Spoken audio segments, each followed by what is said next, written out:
Assalamualaikum warahmatullahi wabarakatuh. Alhamdulillahi rabbil alamin. Wassalatu wassalamu ala ashrafil anbiya wal mursalin wa ala alihi wa sahbihi ajma'in.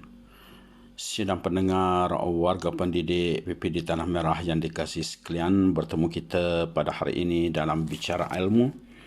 Dan Bicara Ilmu pada hari ini sekali lagi akan memetik petikan-petikan ceramah daripada ilmuwan-ilmuwan yang saya fikirkan sesuatu yang boleh memberikan manfaat yang besar kepada kita.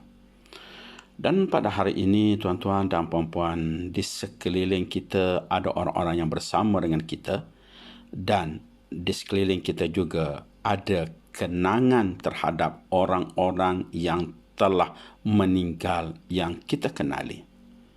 Mungkin ianya rapat dengan kita kerana ia bernama ibu dan ayah kita yang telah meninggal, ataupun suami atau isteri atau anak-anak, adik-beradik, sesiapa saja wajib ada dalam hidup ini senarai orang-orang yang telah meninggal. Apakah bermakna kita tidak boleh menolong orang-orang ini? Apakah bermakna dengan kita mengenangkan saja dirinya tidak cukup untuk kita menolong mereka? Sebenarnya ada kaedah yang tertentu di dalam agama yang mengajar kita bagaimana kita nak memanfaatkan masa yang kita ada ini untuk membantu orang lain yang sedang meninggal. Ayuh, tuan-tuan dan puan-puan, mari kita dengar sedikit sedutan ceramah yang telah disampaikan oleh Yang Berhormat Datuk Seri Ustaz Tuan Ibrahim bin Tuan Man, Menteri Alam Sekitar dan Air, yang memperkatakan soal ini. Mudah-mudahan ianya memberikan suatu manfaat kepada kita bersama. Apa yang akan diutarakan oleh beliau ini untuk sama-sama kita jadikan satu panduan ataupun tindakan. Lepas semayang untuk duduk sebentar dalam majlis ilmu ni bukan mudah, tuan-tuan. Kita ni bila kita semayang, lepas beri salam saja kita rasa nak keluar pada masjid. Kita rasa nak bangun daripada tempat kita semayang. Beri salam saja, lepas tu mesti kita rasa nak bergerak daripada tempat kita semayang. Kerana syaitan ni dia nak kita berpindah. Kita berpindah pada tempat kita semayang tu menghentikan doa malaikat kepada kita. Bila kita masuk masjid, malaikat iring kita dan mendoakan pada kita, Allahumma ighfir lahu, Allahumma arhamhu. Ya Allah, rahmati dia, ya Allah, ampun dosa dia. Kata Nabi, sentiasalah malaikat itu akan mendoakan orang yang duduk dalam majlis, dalam waktu semayang itu, sehinggalah dia berpindah daripada tempat semayang dia. Jadikan itu bila kita duduk ni, tuan sekalian, malaikat doa untuk kita, cuma kita tak dengar lah. Doa malaikat ni pun hebat. Yang pertama, doa supaya Allah ampun dosa kita. Yang kedua, supaya Allah merahmati kita. Kemudian tuan-tuan sekalian boleh duduk dalam majlis ilmu lepas semayang. Bukan mudah. Ada sahabat-sahabat kita yang terpaksa bergegas balik. Ada di antara kita yang kadang-kadang sibuk, terpaksa ada urusan yang penting, tapi mari juga semayang subuh berjamaah. Walaupun lepas semayang terpaksa balik segera. Mudah-mudahan Allah Ta'ala merahmati urusan-urusan yang beliau terpaksa bergegas dengan urusan harian masing-masing. Tapi ada juga yang kadang-kadang tak ada kerja pun, tapi nak balik saja je. Balik di rumah pun bukan apa-apa pun, tuan. Balik rumah pun tengok bini lama tu juga. Dia pun puas tengok kita, kita pun dah puas tengok dia pun.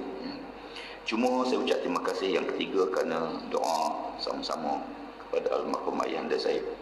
Nabi SAW sebut dalam hadis, man mayitu fi qabrihi illa shibul ghariqi al-mutarawwisi yantaziru da'watan min abin aw ummin aw waladin aw sadiqin thiqatin. Kata Nabi SAW, keadaan tidaklah bagaimana keadaan orang mati dalam kubur ni. Kata Rasulullah, keadaan orang mati dalam kubur ni seumpama orang sedang lemas. Sedang orang sedang lemas. Kita tengok orang tengah lemah atas dunia ni, tergelam timbul, tolong. Nabi kata begitulah keadaan orang dalam kubur. Dia sedang lemas. Yang taziru da'watan min abin aw ummin aw waladin aw sadiqin siqatin. menunggu-nunggu dia, sebagaimana orang tengah lemah tu minta tolong, tunggu apa dia? Tunggu orang mari tolong dia. Tolong kalau ada buluh yang hanyut, kalau ada orang campak tali, kalau ada orang tolong selamatkan dia.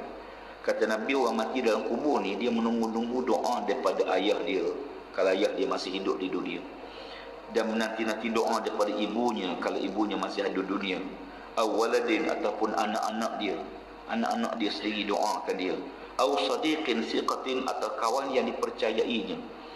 Kita atas dunia ni kita ramai kawan, kadang-kadang kita teringat sahabat kita dah mati, tolong doa ke dia. Tolong doa. Kadang-kadang sambil bawa kereta teringat kawan kita dah mati, tolong doa ke dia. Nabi kata kadang-kadang ada si mati ni dia tak dapat doa pada ayah dia kerana ayah dia dah mati. Dia tak dapat doa daripada ibunya kerana ibunya dah meninggal dunia. Dan dia tak dapat doa daripada anak dia. Tak semua orang dapat doa daripada anak. Tetapi dia sangat mengharapkan doa pada kawan-kawan. Kawan-kawan yang main sekali, berjalan sekali, bekerja sekali, senang, ketawa sekali. Kawan-kawan ni lah diharapkan mendoakan dia. Sebab tu kata Nabi, wa fa iza lahiqathu kana tahabba ilaihi min ad-dunya wa ma fiha. Masya-Allah. Bila mana doa tadi sampai pada si mati, gembiranya si mati, gembiranya dia, seronoknya dia lebih daripada dunia dan segala isinya. Kita tuan-tuan sekalian, kita sepatah je doa Allahumma fillahu warhamhu wa'afi wa'fu, contohlah. Ataupun sepatah Allahumma fillahu, ya Allah ampun dosa dia, sikit je doa kita, sikit je. Tapi si mati ni gembiranya dia, kata Allah, dapat doa kita tu, gembiranya dia lebih daripada dunia dan segala isinya. Tuan-tuan, orang tengah lemah ni, tenggelam timbul, tolong. Kita campak satu buluh. Buluh ni tak ada harga. Tuan-tuan gila ambil nak 7 lori pun boleh ambil buluh kosong ni. Tak ada harga. Tetapi tengah lemah ni, tuan-tuan campak dia pegang buluh tu, berapa harga mahal, berapa harga buluh pada waktu itu. Maknanya sesuatu barangan itu dia berharga bukan duduk pada benda tu, dia duduk pada tempat. Harga suatu barang itu bukan duduk pada dia, tapi duduk pada tempat. Harga air sebotol biasa RM1, tapi waktu tengah dahaga tuan-tuan sanggup beli RM10, RM100, RM1,000 sanggup beli. Demikian juga orang tengah dalam kubur, sampai doa ke dia, sikit doa tu. Tapi kata Nabi, sukanya dia, gembiranya dia lebih daripada dunia dan apa yang ada dalam dunia ni. Orang tengah lemah, tuan-tuan bagi geran tanah tak ada harga. Tengah duduk lemah bagi geran tanah. Tengah duduk lemah bagi kereta. Tengah lemah bagi berin, lagi tak boleh. Tengah lemah ni, dia nak apa dia? Dia bukan nak harta dunia. Dia bukan nak harta, tuan-tuan capak duit, tak ada nilai bagi dia. Suami tengah lemah, isteri beritahu, bang nak kahwin seorang lagi, kahwinlah. Tak guna dah. Tengah lemah baru nak suruh kahwin, tak ada. Kan nak bagi sebelum lemah ni. Contoh. Jadi harga sesuatu barangan itu tidak duduk pada benda tu, tapi di mana kita berada. Pahala tak laku dunia. Dunia tak ada harga pahala, tuan-tuan. Sebab pahala tidak di sini. Tak percaya tuan-tuan, orang duk minta sedekah, tuan pergi kat dia minta maaf, saya tak bawa duit buat hari ni. Saya tak pasal sedekah Fatihah, Al-Fatihah. Cuba sedekah Fatihah pada orang minta sedekah.